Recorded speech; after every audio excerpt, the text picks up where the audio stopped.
Hello बच्चों, let's read the question first. And question says that two walls of thickness D1 and D2, thermal conductivities K1 and K2 are in contact.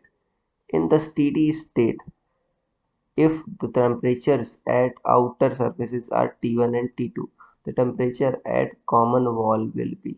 So students आपको समझना होगा कि सबसे पहले इसमें की कंसेप्ट का यूज हो रहा है. इसमें की कंसेप्ट इज हीट ट्रांसफर.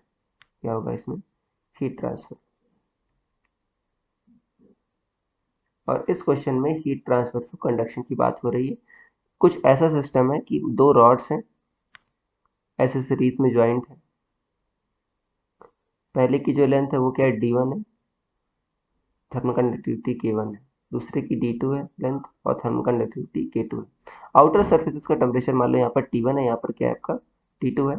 तो कह रहा है ये जो आपका जंक्शन है इसका टेम्परेचर क्या होगा.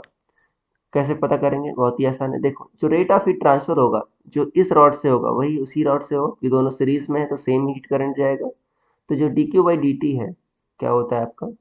के ए डेल्टा थीटा अब temperature difference by L. L क्या है? लेंथ. वो क्या होगा? दोनों रॉड्स के लिए सेम होगा. तो देखते हैं पहले जो रॉड के लिए क्या लिखोगे आप. देखो पहले रॉड के लिए लिखोगे dq/dt क्या है? K A delta theta by L. D1 K1 D2 K2. और यहाँ पर क्या टेम्परेचर? T1 है, यहाँ पर टेम्परेचर क्या है? T.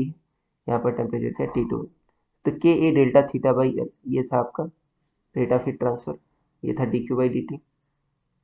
तो इसके लिए क्या लिखोगे आप? पहले रॉड के लिए ये लिखोगे के क्या है? K1.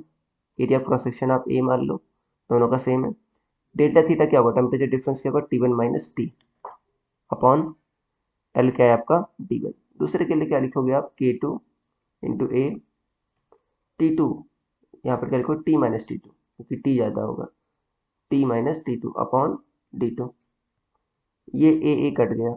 अब आप क्रॉस मल्टीप्लाई कर दो क्या हो जाएगा आपका? D2 K1 into T1 minus T equal to क्या आ जाएगा?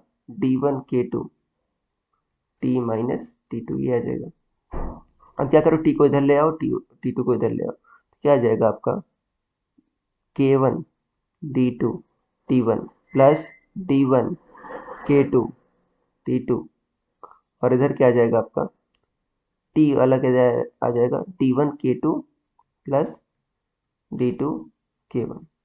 तो टी क्या आ जाएगा आपका? ये आ जाएगा आपका K1 D2 T1 plus K2 T2 D1 upon D1 K2 plus K2 D1. तो यहाँ पर अगर हम आंसर चेक करें तो इस केस में देखते हैं K1 D1 आपका T2 और ये क्या है नीचे क्या? K1 D2 और K2 D1. ये ना K1 T1 D2. यस. तो आपका ऑप्शन नंबर कौन सा मैच कर रहा है? आपका ऑप्शन नंबर 2 मैच कर रहा है. So I hope you understood it well. Best of luck.